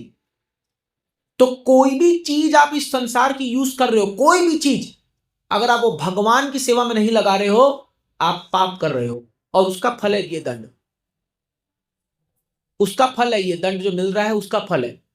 तो no, you are not entitled, आपके यहां कुछ भी नहीं है। हाँ, एक बात बताइए, जब हम शरीर लिए आए थे, कैसे आए थे हम लोग? पूरे नग्न अवस्था में आए थे? कोई आप क्या ले ठा के लाए थे वहां से बैंक बैलेंस या ये चीजें? आप जो आए, आपके आने से पहले सारी चीजें थी यहां पर, थी कि नहीं थी? आप खाली आके उस पर क्लेम करने लगे, ये मेरी गाड़ी है, ये मेरे बाप की जमीन है, मेरा घर है, ये है। आप आए थे एकदम खाली हाथ और आप जाओगे भी खाली हाथ। खाली बीच में 60 साल आप क्लेम कर रहे हो, 60 साल की, ये मेरा है, ये मेरा, मेरी पत्नी, मेरे बच्चे, मेरा मेरा मेरा मेरा मेरा। तब माया बोलती अरे मूर्ख, तू आया था एकदम नग्न अवस्था में, तेरे को होश नहीं था, तेरे को हम लोग कपड़ा उपड़ा दिए, तेरे को खाने को दिए, सब कुछ दिए यहाँ पर, अभी तू अपना क्लेम कर रहा है, चल निकल यहाँ से। एक मारेंगे फट लाफा, भागो यहाँ से, शरीर छूट जाएगा और निकाल देते। तो समझिए इस बात को, एक्चुअली हम क्या क्लेम कर रहे हैं इस दुनिया में? नथिंग बिलोंग्स टू अस, कुछ भी नहीं है हमारा, कुछ भी नहीं है हमारा। ये जो कपड़ा पहन के अभी हम लोग इसमें मर गए तो इसको भी निकाल देंगे उठा करके, और एक कोई कपड़ा चद्दर डाल के जाके जला देंगे हम लोगों को। सोचिए आप, जैसे अभी कई बार अभी हमारे आश्रम में कुछ वृद्ध भक्त लोग शरीर छोड़े, एक दो जन। तो अभी क्या हुआ कि जब वो शरीर छोड़े तो उनका पूरा रूम खाली हुआ, तो एक एक चीज जो वो संभाल संभाल के रखे थे, अपना फोटो वोटो सब निकाल के फेंक दिए, उसको सब मतलब वहीं जला के भस्म कर दिए सब। कई बार मैं भी सोचता हूँ, बाप रे, इतनी धोती कुर्ता हम लोग रख रखे हैं ना? अगर मान लो हमारा शरीर छूट गया, कोई आके देखे, बोले देख प्रभु जी भी बहुत सब जोड़ जोड़ के रखे हुए हैं, पूरा भर रखा है। क्योंकि हम लोग तो वही है ना, पूरा सैफरन सैफरन खाली धोती कुर्ता भरा पड़ा है हमारे रूम, मेरा और हृदय माधव का दोनों का रूम में। तो मैं सोचा, अरे मेरे मन में आ रहा है कि सब, एक कभी मेरे मन में आता है सब फेंक दो, सब बेच दो, खाली दो पे रहे, फिर लगता नहीं भी प्रैक्टिकल तो इसलिए देना सीखिए। एक्चुअली हमारा ऐसा स्थिति आ जाए एक दिन कि कुछ नहीं हो अपने पास। यही वानप्रस्थ लाइफ है, वानप्रस्थ जो लाइफ है वो यही है कि सारे चीजों को धीरे धीरे धीरे बांट करके जो है भगवान के भरोसे रह करके जो है हमारा जीवन को व्यतीत है। एक्चुअली एक्चुअल वानप्रस्थ और संन्यास लाइफ ये होता है, बट अभी के जमाने में ठीक है, थोड़ा बहुत करना पड़ता है, जो भी है चीजें हैं। But then real detachment is that आप करोड़ों की संपत्ति बना के रखे हो, बोलते हो आई एम डिटैच्ड, मुझे कुछ क्या चाहिए दुनिया में? अरे 10-10 फ्लैट खरीद के रखे हुए हो, सारा मन तो वहीं लगा रहेगा आपका। तो इसलिए क्या है, हमें प्रैक्टिकली इसको प्लान करना होगा कि कैसे हम लोग धीरे धीरे इससे निरासक्त होकर के भगवान में आसक्ति जोड़े। हाँ, आप देखिए ये अजामिल का जो कहानी आता है बहुत इंस्ट्रक्टिव है। ये जिंदगी भर पाप किया, लेकिन एक अच्छा काम कर दिया था, इसके बेटे का नाम नारायण रख दिया था। केवल नारायण नाम रखने से जब इसको यमदूत पकड़ने आए तो अपने बेटे को बुलाया, नारायण नारायण इधर आ, बचा मेरे को, बचा मेरे को, बचा मेरे को। और उसको भगवान सीरियसली ले लिए कि कोई मेरा नाम पुकार रहा है। और तुरंत यमदूत आ गए, 3 यमदूत आए थे। और यमदूत आके इन लोगों को बोले, विष्णुदूत आके बोले यमदूतों को कि तुम इसको छू नहीं सकते। बोले क्या बात कर रहे हो, छू नहीं सकते, हमारा कस्टमर है ये, पूरा एड्रेस लेके आए हम लोग। तो बोले क्या गुनाह किया इसने, पूरा लिस्ट गिना दिया, इतना व्यभिचार किया, इतना शराब पिया, इतना सिगरेट पिया, इतना मांस खाया, इतना ये सब किया, ये पाप किया, डकैत किया, ये क्या, ये क्या। तो विष्णु पता क्या बोलते हैं, सब जीरो हो चुका है, अपना सॉफ्टवेयर को अपडेट मारो, तुम्हारा जो टैली है ना उसको अपडेट मारो, सब जीरो हो चुका है, इसका अकाउंट जीरो है। बोला क्या दिमाग खराब करे यार, अभी यमराज ने हमको पूरा लिस्ट देके भेजा, इसका पूरा चित्रगुप्त बना बना के लिख के भेजा, वो भी थक गया बेचारा लिखते लिखते, इतना पाप किया इसने। बोला सब जीरो हो चुका है। How it is possible? बोला हम कह रहे हैं ना। बोला कैसे? बोला क्योंकि इसने नारायण बोल दिया। जब तक तुम लोग आ रहे थे तब तक ये तुम लोग जब प्रकट हुए तुम्हारे डर से इसके मुंह से नारायण निकल गया, और जस्ट वो नारायण निकल गया एवरीथिंग क्लियर, डिलीट, पूरा इसका अकाउंट डिलीट हो चुका है, सब जीरो। ये बोले ये तो पहली बार हुआ यार, ऐसा तो कभी हुआ नहीं आज तक हमारे साथ। तो यमदूत खड़े, 4 यमदूत, उसके यम पास उसके हाथ में बह है, एकदम भयंकर दिख रहे एकदम, और बोले ऐसा कैसे हो सकता है, but this is the thing. वो बोला हो चुका है, जाओ अपने मालिक के पास जाओ। तो बोले जाते, यमराज के पास गए भाग भाग करके। यमराज बोले क्या तुम्हें फोकट में बेइज्जती करा दी हम लोग का? बोले उनको जाके बोल रहे हम लोग गए थे इसको पकड़ने के लिए, ये 3 लोग कौन आगे, बट बड़े सुंदर दिख रहे थे, वो लोग ग्लोरीफाई करते इसको, बोले बड़े चमकदार थे एकदम, बहुत सुंदर उनका आभा निकल रहा था शरीर से, बट हमको रोक दिया। तो यमराज बोले क्या हो गया, क्या है, मेरे को दिखाओ, क्या केस है, केस दिखाओ मेरे सामने। तो बोला ये अजामिल, इसको लेने गए थे। तो बोला अरे तो सच में डिलीट हो गया पूरा, सब कुछ जीरो हो चुका है इसका। बोला ये कहाँ का लॉजिक है, हमको समझ नहीं आ रहा। तो फिर यमराज उस समय बहुत सुंदर 6ठे स्कंद में भागवत धर्म का वर्णन करते हैं, और बताते हैं हे यमदूतों याद रख लो एक चीज को, मैं तुमको बताना भूल गया कि तुम लोग किसी के पास भी जा सकते हो इस धरती पे, तुमको कोई भी प्राणी को तुम उठा के ला सकते हो, कोई दिक्कत नहीं है, एक्सेप्ट एक कैटेगरी के लोगों को। कौन? जिसके मुख से भगवान का नाम निकल रहा है, जिसके माथे पर तिलक है और जिसके गले में कंठी माला है, ऐसे लोग को तुम छू नहीं सकते। तो आप सोचिए, आप हम लोग इस्कॉन में आ गए, हम लोग बच गए। कम से कम दमदूत तो नहीं आएंगे भाई, एक चीज तो बचे। बाद में देखेंगे ये रास्ता वास्ता जो भी है, ये सब नरक वरक का देखेंगे, उसमें सेटिंग करेंगे हम लोग। लेकिन कम से कम यमदूत तो नहीं आएंगे। और ये 100% फैक्ट है, वो लिखा हुआ ऐसा, आप पढ़ो भागवतम में। अभी यही चीज, यही भागवतम नरक का लिखा हुआ है, वही भागवतम में लिखा हुआ है। जो उग्रपंद तिलक लगाता है, कंठी माला पहनता है, भगवान का नाम जप करता है, मुंह में तुलसी को रखता है या तुलसी धारण करता है, उसको कभी छू नहीं सकता यमदूत लोग, नॉट पॉसिबल।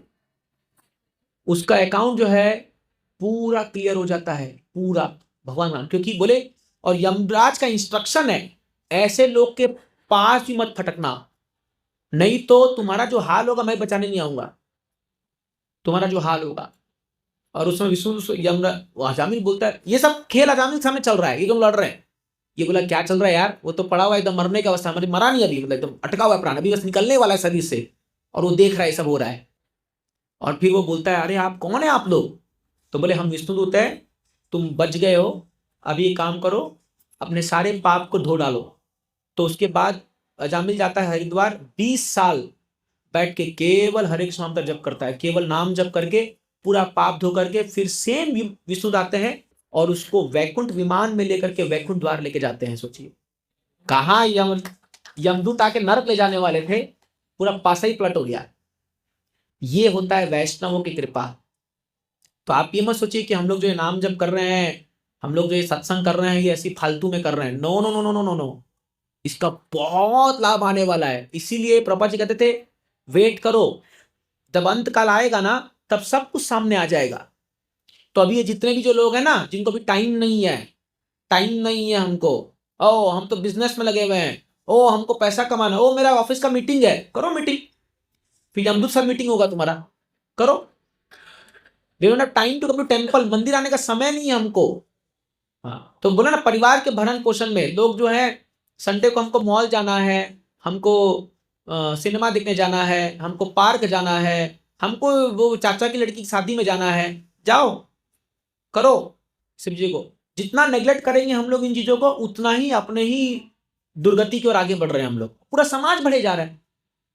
अब अगर आप भागवतों को सच्चा मानते हो, तो ये तो होना ही है उनके साथ। तो इसीलिए बुद्धिमान लोग कौन है, जो अपने समय को भगवान के लिए निकाल के रखते हैं और पुनः श्रद्धा से भगवान के जो है कथा कीर्तन में लगते हैं। आगे जाकर के देवहूति खुद कहेगी कि हे भगवान, जिसके मुख से एक बार आपका नाम भी निकल जाए ना, तो पूरे सारे वेदा में यज्ञ दिए करने का फल उसको ऐसे ही मिल जाता है। केवल एक बार, यम नाम तुभ्यम, एक बार आपका नाम निकल जाए इसके मुंह से, पापी व्यक्ति नाम नहीं ले पाएगा। तो इसलिए पहली बात तो हम नाम ले पा रहे, बहुत बड़ा फायदा है हम लोग के लिए। अब जब हम ले पा रहे हैं तो क्यों ना अच्छे से लें, क्यों ना सीरियसली लें, हम क्यों टाइम वेस्ट कर रहे हैं? तो ये फालतू की चीजों में समय बर्बाद नहीं करना चाहिए। जब हमको ये ज्ञान आ जाए तो एकदम जोर से लग जाना चाहिए। एक्चुअली समा उधर हम लोग जब एनआईटी में पढ़ाई कर रहे थे, तो 3rd ईयर में ये पढ़ते पढ़ते मैं भागवतम से पढ़ रहा था, तो मेरे को क्लिक कर गया ये चीज। मैं बोला यार, जब करना ही यही है जिंदगी भर, तो फिर काहे के लिए पंचायती लगाना, क्यों शादी वादी करना और क्यों ये सब करना, क्यों कमाना, क्यों करना ये सब चीजें। मेरे मन में विचार तो आ गया था, लेकिन डर बहुत लग रहा था। अगर मैं घर में जाके बोला तो इतना छड़ी पड़ेगा कि पूछो मत। तो मैं हर दिन प्रार्थना करता, हे भगवान कैसे भी करके आश्रम में घुसा दो, कैसे भी करके। जब हम लोग इस्कॉन आते थे तो हम आश्रम को देखते थे, किस दिन मैं भी जो है ऐसे, हम लोग जब सैफरन को देखते थे ना, तो लगता था कौन सा ऐसा दिन आएगा मैं भी ऐसा सैफरन पहन करके नाचूंगा भगवान के सामने। वो ड्रीम था हमारे लिए। बट समा अगर भगवान की बहुत बड़ी कृपा हुई कि आज हर दिन नाचने का मौका मिल रहा है भगवान के सामने। तो क्या है, आप इच्छा कीजिए। अब सॉरी विषय आपको थोड़ा जलन नहीं हो जाए, अभी आप, बट आपके पास मौका अभी भी है। ये मत सोचिए कि अभी हम तो गृहस्थ होकर क्या करें, नहीं नहीं, अभी भी मौका है, समय है अभी। इसलिए मैं सबसे कहता हूं कि समय रहते टाइम बीत ना जाए। ये जब बीत जाएगा ना, कुछ नहीं बचेगा हाथ में। क्योंकि एक दिन हो रहा है, रात हो रही है, दिन हो रहा है, रात हो रहा है, एक दिन पार हो ही जा रहा है, हो ही जा रहा है। अपन बर्थडे मनाए जा रहे हैं, बट अपना एक एक दिन कटता जा रहा है। Why are we not becoming serious? हम क्यों इसको लेकर के गंभीर नहीं बन रहे हैं? हम क्यों सोच नहीं रहे कि अरे मेरे जीवन को मेरे को सफल बनाना है कैसे भी करके, हम क्यों इसके लिए मेहनत नहीं कर रहे हैं। फिर से माया पकड़ लेती है हम लोग को और हम लोग बस फिर लग जाते हैं, चलो चलो अभी पैसा कमाएंगे, चलो अभी करेंगे। कमाना है, बट हमारा प्राइम गोल क्या है कि अरे ये सब झमेला ही नहीं चाहिए अपने को, क्यों फिर जन्म लेना। प्रभा जी बोलते थे वन लाइफ, एक जीवन मिला है, पर कंप्लीट करो इसको, निकलो यहां से, चलो भगवत धाम। ये संभव है, हमारे आचार्यों ने करके दिखाया है। एक जन्म अगर हम दे दे अभी, वैसे भी दुनिया में कुछ नहीं पड़ा हुआ, क्या मिलने वाला पता आपको दुनिया में। और 2-4 फ्लैट खरीद लोगे, 2-3 और कार खरीद लोगे, क्या सुख मिल जाएगा उससे बता आपको। पर आप सोचिए वो भगवत धाम का सुख, वो सोचिए उस चीज को, जब आप कृष्ण से मिलोगे और वो धाम में आप जाओगे, प्रवेश करोगे, कोई जन्म नहीं, कोई मृत्यु नहीं, कोई जरा नहीं, कोई व्याधि नहीं, और अपार प्रेम का सागर, कोई ईर्ष्या नहीं, कोई आपसे आपसे द्वेष नहीं करने वाला, कोई आपको जज नहीं करने वाला, कोई आपसे घृणा नहीं करने वाला, कोई प्रकार का पॉलिटिक्स नहीं, कोई प्रकार का जो है लफड़ाबाजी नहीं, कोई इंद्र के प्रति इंद्र आसक्ति नहीं, कुछ नहीं, आनंद ही आनंद। अरे ये सोच करके तो मुझे कभी लगता है यार सब कुछ छोड़ छाड़ के अभी माला पकड़े बैठ जाता हूँ, खाली जप करूंगा, लेकिन क्या करे, फिर माइंड ऐसा है। बट वो इच्छा मन में बहुत तीव्र होना चाहिए, तभी आप भक्ति कर पाओगे कि I have to go, this life is for Krishna. ये आपको प्रण बना लीजिए, तब आपको स्ट्रेंथ मिलेगा, डिटर्मिनेशन मिलेगा कि I have to do it, this is the highest goal. ये अमेरिका का राष्ट्रपति बनने से भी करोड़ों गुना बड़ा गोल है आपको। क्या है वो बेचारा देखो परेशान बैठा हुआ है अभी। तो समझिए आप इस बात को कि प्रभुपाद जी हमको क्या दे के चले गए हैं, आप कल्पना भी नहीं कर सकते हो इस चीज के बारे में। बट दुख इसलिए होता है जब लोग जानने के बाद भी आलसी बन जाते हैं, आलस कर जाते हैं, भक्ति को सीरियसली लेते नहीं है। बट ये जीवन मिला है भक्ति के लिए। मनुष्य ने, प्रभुपाद जी बोलते थे this human form life is only meant for Krishna consciousness, only. Prabhupada ji ने कई बार कहा है just practice Krishna consciousness, don't do anything else, कुछ मत करो आप, खाली भक्ति करना है हमको। लेकिन अभी क्या करें, लोग जो है 10 तो और चीज पकड़ रखे हैं और भक्ति को एकदम साइडलाइन कर रखे हैं। तो इसीलिए क्या है, देखिए ये सुनने में तो अटपटा लगता है, लेकिन गंभीरता से सोचोगे ना यही सच्चाई है और अंत में यही काम आने वाला है। याद रख लीजिए इस बात को, कोई काम नहीं आएगा। आप जितने सगे संबंधी, चाचा ताऊ फूफा और मौसा मौसी, माफ कीजिएगा कोई अगर सुन रहा होगा तो अभी बोल मत दीजिएगा कि ऐसा हमको सिखाया गया वहां पर, लेकिन ये कोई काम नहीं आने वाला है, ये सच्चाई है। इनसे रिश्ता रखना है हम लोग को, ऐसा नहीं है, बट पागल मत हो जाइए कि बस ओ मेरा मेरा चाचा की बेटी का शादी है तो क्या हो गया, कौन सा बड़ा पहाड़ टूट जाएगा।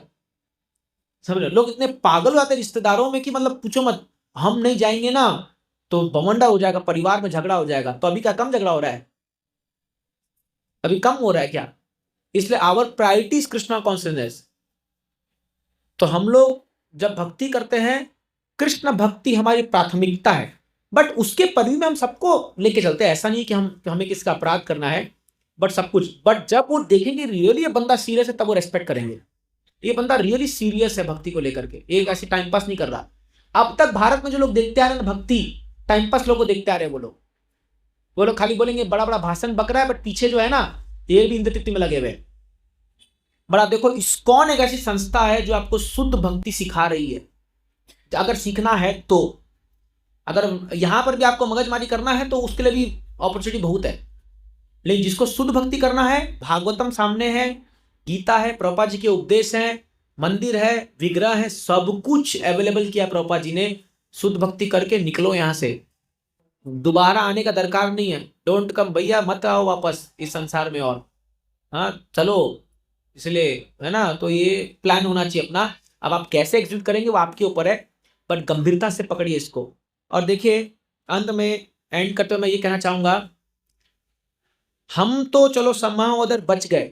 समाओदर क्या भगवान का वो कृपा था कि हमको वैष्णव से मिलवा दिए, हमको ग्रंथ मिल गए। बट ऐसे लाखों लोग बेचारे तड़प रहे हैं, जाके देखो बाहर दुनिया में तड़प रहे बेचारे, कोई तो हमें सहारा दे दे, कोई तो। देखिए एक वैष्णव जो होता है वो केवल सेल्फिश नहीं होता कि बस मैं उद्धार करके मैं तो चला भगवताम, तुम लोग सड़ो यहाँ नरक में। नहीं। प्रहलाद महाराज का मूड क्या है, वो क्या कहते हैं जब नरसिंह देव उसको बोले प्रहलाद चल मेरे साथ भगवताम, बोले नहीं मैं नहीं जाऊंगा। जब तक पूरे संसार के लोगों को मैं भगवत धाम नहीं भेज दूंगा, मैं नहीं आऊंगा, मैं लास्ट में आऊंगा। ये मूड है उनका। और इसीलिए एक वासुदेव विप्र आए थे चैतन्य महाप्रभु की लीला में। वासुदेव विप्र रोते रोते महाप्रभु को बोले, महाप्रभु आप पूरे संसार में जितने भी लोगों ने पाप किया है उसका मुझे फल दे दो और सबको उद्धार करके ले जाओ आपके धाम में। सोचो आप, पूरे संसार का। तो महाप्रभु बोलते हैं, अरे मूर्ख, तेरे को पता भी है कितने लोग हैं संसार में? बोले ये एक ब्रह्मांड एक राई के मस्टर्ड सीड के समान है, कितनों का उद्धार करोगे? तो महाप्रभु इतना गुणगान करते हैं। यह है कंपैशन और इसके मूर्तिमान स्वरूप है श्रीला प्रभुपाद जी। आप सोचिए प्रभुपाद जी के बारे में, क्या दरकार था वृंदावन छोड़ के जाने का उनको? हाँ, वृंदावन, अरे लोग अभी वृंदावन जाके रिटायर होते हैं और प्रभुपाद जी 70 साल की उम्र में वृंदावन छोड़। कल ही मैं परसों इनका डायरी पढ़ा था, जल्दू डायरी, और प्रभुपाद जी लिख रहे हैं उस डायरी में, जब वो शिप में जा रहे थे उनको अटैक आया 2 बार, उनको लगा मैं तो गया। अरे सोचो, अकेला आदमी अटैक आ रहा है कार्गो शिप में, क्या करेगा कोई? तो फिर भी वो बोले कि अब जो होगा भगवान के भरोसे है। फिर पहले बॉस्टन में उतरे और बॉस्टन में उन्होंने एक गीत लिखा। उसमें वो लिखते हैं कि आज इस धरती पर मेरी पत्नी, मेरे बच्चे, मेरे सगे संबंधी सब लोग मौजूद है, पर आज मेरे कोई काम के नहीं है। अकेले थे ना। बोलते ये सब खाली नाम के वास्ते रह गए, ऐसा लिखते हो। अभी बोलते हैं कि हे भगवान, मेरा एकमात्र सहारा आप हो, अब आपका जो मर्जी मेरे साथ करो। नाचाओ नाचाओ नाचाओ से मते, काष्ठेरा पुतलिया था नाचाओ से मते, मुझे नचाओ, मैं आपके जो जैसा कराना कराओ, मैं सरेंडर हूं आपके। लेफ्ट जाना तो लेफ्ट बोलो, राइट जाना तो राइट बोलो, जो बोलना करो, कुछ पता नहीं कहां जाना है क्या नहीं है। फिर वहां पर जब गए ना बॉस्टन से, फिर प्रभुपाद जी न्यूयॉर्क गए, पेंसिल्वेनिया में वो शैली अग्रवाल और गोपाल अग्रवाल घर गए। वहां से प्रभुपाद जी हर दिन वापस, इतने परेशान हो गए थे प्रभुपाद जी न्यूयॉर्क में। एक तो ठंड इतनी ज्यादा, सोचो एक इंडियन आदमी, हमारा ट्रॉपिकल क्लाइमेट है यहाँ पर, इतना ठंडी नहीं होता, वहां तो बर्फ ही बर्फ गिरता रहता है, मतलब -डिग्री में चलता रहता है। प्रभुपाद जी गए और कुछ एक चादर खाली उनके पास, उतना थोड़ी कपड़ा उस समय था, पैसा भी कुछ नहीं। जब प्रभुपाद जी उतरे वहां शिप से, तो उनको जो कैप्टन पांड्या था, जो जलदूत जहाज का जो कैप्टन था, वो बोला, Swami ji how will survive here, कैसे खाओगे, क्या करोगे? बोले I don't have any money. तो फिर बोले कि कैन यू गिव समथिंग? तो बोले यू परचेज दिस बुक्स। पहला बुक डिस्ट्रीब्यूशन प्रभुपाद जी ने अमेरिका में उस शिप में किया था, उसको अपना भागवतम सेट दिया 3 वॉल्यूम का, और बोले हाउ मच शुड आई पे? बोले $20। $20 प्रभुपाद जी लेके उतरे थे वहां पर। और वहां पर फिर गए, वहां पर तो बताते हैं, ऐसा डायरी में लिखते हो कि हर दिन प्रभुपाद जी आते थे ये डॉकयार्ड में, ये देखने के लिए कि कौन सी शिप वापस इंडिया जा रही है, कौन सी शिप वापस इंडिया जा रही है। बोले कि मैं कैसे रहूंगा यहाँ पर। लेकिन प्रभुपाद जी जैसे ही आते थे वहां पर, तो उनको याद आता था कि मेरे गुरु महाराज बोले थे कि मेरे को यहाँ रहना है। तो उनके मन में द्वंद्व चलता था कि मैं क्या करूं, मैं जाऊं वापस भारत कि मैं यहां पर प्रचार करूं। मैं ऐसा 1 साल तक प्रभुपाद जी किए, 1 साल तक। और 1 साल के बाद फिर उनको ये कुछ हिप्पी लोग मिले, और धीरे धीरे कि उसमें बहुत स्ट्रगल, उन्हें एक्सट्रीम स्ट्रगल लिया। भगवान ने इतना उनका स्ट्रगल लिया है ना कि पूछो मत, मतलब आप रो दोगे सुन करके, लीला में पढ़ोगे जब, कितना स्ट्रगल उन्होंने किया है। इसलिए प्रभुपाद जी बोलते थे कि, एक बार प्रभुपाद जी लेक्चर में बोल रहे थे ऐसे लोगों की, the amount of struggle I have taken to give you Krishna consciousness, if I tell you you will faint here. बोले थे, बोले यू तुम बेहोश हो जाओगे सुन करके, जो मैंने मेहनत किया तुमको भक्ति देने के लिए। तो एज ए ग्रैटिट्यूड, इसीलिए प्रभुपाद जी के शिष्य लोग इतने समर्पित हैं, उनको इतने समर्पित हैं कि अपना जान देने को तैयार है। तो ऑफकोर्स हम तो ठीक है प्रभुपाद जी लेंगे, एटलीस्ट उसी परंपरा में। आप सोचिए ये नरक वर्ग से बचाने कौन आता हमको? प्रभुपाद जी की वजह से हम बच रहे। तो आज हम भी इसी मार्ग में लगे थे, नहीं थे अपन तो चल ही पड़े थे उस मार्ग पे। कौन बचाया? प्रभुपाद जी बचा रहे। इसलिए हम लोग को हर दिन ये सोच के सोना चाहिए, प्रभुपाद जी का ग्रेटिट्यूड करना चाहिए कि प्रभुपाद आप हमको बचा दिए, आप हमको बचा दिए। सोचिए कहाँ नर्क जा रहे थे, कहाँ हमारे भगवत धाम का द्वार खोल दिए प्रभुपाद जी। सोचो आप इस बात को, सोचो। तो we should be so grateful to Prabhupada. और प्रभुपाद जी को ग्रेटिट्यूड प्रस्तुत करने का सबसे बेस्ट तरीका क्या है? प्रचार करो, बुक डिस्ट्रीब्यूशन करो। मैं इसलिए वेडनेसडे को भी बोल रहा था, प्रचार करो। और लोग जो नरक की ओर जा रहे हैं ना, उनका मुंह मोड़ना है हम लोग को। अरे कहाँ जा रहे हो नरक की ओर? भैया चलो भगवत धाम चलो, हमारे साथ आओ। वो नहीं मानेंगे। वो, क्योंकि वो तो भेड़ चाल में चल रहे हैं ना, दुनिया को फॉलो कर रहे हो, नहीं मानेंगे वो। बट जिस दिन वो ये सुनेंगे आकर के, उनका होश खुलेगा, अरे यार बचा दिया मेरे को। जैसे आज आप लोग का, कई लोग का होश खुल गया होगा, अरे बच गया बच गया बच गया, हम लोग ये आ गए। तो समझिए यही काम, आज इतने लोग क्यों बैठे हैं यहाँ पर, पहले ऐसे थोड़ी थे, धीरे धीरे सब जुड़े ना, ये करे ना। इतना बड़ा इस्कॉन कैसे खुल के बैठा हुआ है आज, 1 से 2, 2 से 4, 4 से 8, 8 से 16, ऐसे करके प्रचार हुआ। सबको प्रचार करना है, सबको। इसलिए वैष्णव का सबसे बड़ा क्वालिफिकेशन होता है दया, कंपैशन। दया होना चाहिए लो हमारे अंदर। जब हम बद्ध जीवात्मा को देखते हैं ना, देख बेचारा नरक की ओर बढ़ रहा आगे, हमारा हृदय पिघलना चाहिए, कैसे बचाऊं इसको, क्या करूं मैं इसके लिए ताकि ये भगवान का नाम ले ले, क्या करूं मैं। हरिदास ठाकुर और नित्यानंद प्रभु घर घर जाके दरवाजा ठोकते थे। कौन नित्यानंद प्रभु? बलराम जी है। वही बलराम जी जो रोमहर्षण सूता भागवतम क्लास देते थे, उठे नहीं थे तो एक गला काट दिया था उनका, इतना गुस्सा था बलराम जी के अंदर, मतलब गुस्सा इन द सेंस पावरफुल इतने थे। यमुना को खींच के ला दिए थे, यमुना को पूरा, आज आप जाओगे यमुना पूरी ट्रिब्यूटरी बन रखी है उसकी, क्योंकि बलराम जी ने अपने हल से खींच लिया था। वही बलराम जी नित्यानंद प्रभु बन के आते हैं और चैतन्य महाप्रभु के आदेश पर घर घर जाके दरवाजा ठोकते हैं। और जब व्यक्ति बाहर निकलता है तो वो देखता है कौन है, वो नीचे पड़े हुए हैं और उसके पांव में पड़ के बोलते हैं, एक बार हरे कृष्णा बोल लो, एक बार प्लीज हरे कृष्णा बोल दो। नित्यानंद प्रभु जो अनंत शेष है, जिनके फनों पर पूरा ब्रह्मांड टिकाया हुआ है, इतने विनम्र होकर के हाथ जोड़ रहे हरे कृष्णा। हम कौन है बताइए? जब वो पांव में पड़ के भीख मांग रहे हैं, तो हम तो कहां पड़ के भीख मांगना चाहिए, सोची लो आप। खैर आपसे भीख मांगने कोई नहीं बोल रहा, हम मांग भी नहीं सकते, उतना विनम्रता नहीं है हमारे अंदर। बट एटलीस्ट हम किसी को जाके बोल तो सकते ये किताब पढ़ लीजिए, ये तो कर सकते हैं हम लोग। ये किताब पढ़ लीजिए, कम से कम ये 30 रुपए की किताब आप पढ़ लीजिए। थोड़ा किसी, चलिए सत्संग में आ जाइए, चलिए प्रोग्राम में चलिए। एक बार नहीं मानेगा, 2 बार नहीं मानेगा, 3 बार नहीं मानेगा, ठीक, कभी तो आएगा। ऐसे प्रचार करना होगा और इसकी बहुत जरूरत है, बहुत जरूरत है। अभी हम लोग एक सेमिनार अटेंड किए थे पुणे में, वहां बता रहे थे कि जो अभी स्थितियां बन रही है दुनिया की, कभी भी युद्ध छिड़ सकता है, मतलब कभी भी वर्ल्ड वार हो सकता है। और उसमें बताया जा रहा था कि एक ही चीज इस वर्ल्ड वार को रोकेगी, वो है कृष्णा कॉन्शियसनेस, बुक डिस्ट्रीब्यूशन। तो इसलिए अभी हम लोग प्रयास कर रहे हैं, हम ऐसा कुछ तरीका बना रहे हैं जिसमें हम चाहते हैं कि पनवेल के हर एक घरों में प्रभुपाद जी किताब जानी चाहिए, हर एक घरों में, ये हमारा संकल्प है। अभी इस मैराथन में नवंबर 15 से जनवरी 15 तक 5000 किताब बांटेंगे यहाँ पर हम लोग, ठीक है। उस पर आपको भी सहयोग देना है, सबको 2-2 बॉक्स, मैंने बोला वेडनेसडे क्लास में, तो सब लोग को 60 दिन हम लोग किताब बांट वाले, हर दिन एक गीता आपको ये प्रण लेना होगा सब लोगों को। खैर इसके बारे में बाद में चर्चा करेंगे, बट अभी प्रयास कीजिए छोटी किताबें, तो अब से जो बक्सा है ना, ये खाली नहीं रहेगा, इस पे किताबें भर जाएगी पूरी। अभी तो ये बुक्स भरा रहेगा, आप लोग जाइए और बांटिए किताब को, छोटी छोटी किताबों को बांटिए। एक छोटी छोटी किताब जो है ना, लोगों का जिंदगी बदल सकती है, जिंदगी बदल सकती है। और आपको लग रहा होगा है कौन पढ़ेगा, आपको पता नहीं है, लोग ढूंढ रहे हैं इसको, लोग ढूंढ रहे हैं इस चीजों को, आपको पता नहीं है चीजों को। लेकिन अभी हम लोग जब पुणे में गए थे तो पूरे इंडिया के बुक डिस्ट्रीब्यूटर आए थे, बहुत बड़े बड़े बुक डिस्ट्रीब्यूटर, जो लोग मतलब दिन भर किताबी बांटते रहते हैं, सड़कों पर स्ट्रीट पर से बांटते रहते हैं। वो लोग अपना अनुभव बता रहे थे, बोले थे प्रभु जी क्या बताएं आपको, समाज की स्थिति, लोग कितना ढूंढ रहे हैं कृष्ण भक्ति को, उनको दिशा ही नहीं मिल रही करना क्या जीवन में। हमारा कर्तव्य है उन तक पहुंचना और उनको बताना, क्योंकि वो नरक की ओर एकदम तेजी से आगे भाग रहे हैं। सोचो आज जो ये शराब की दुकान में एक बोतल पी लिया, मतलब उसका 10 चाबुक तो तय हो गया है कि नहीं है, एक कदम और नरक की ओर आगे बढ़ लिया।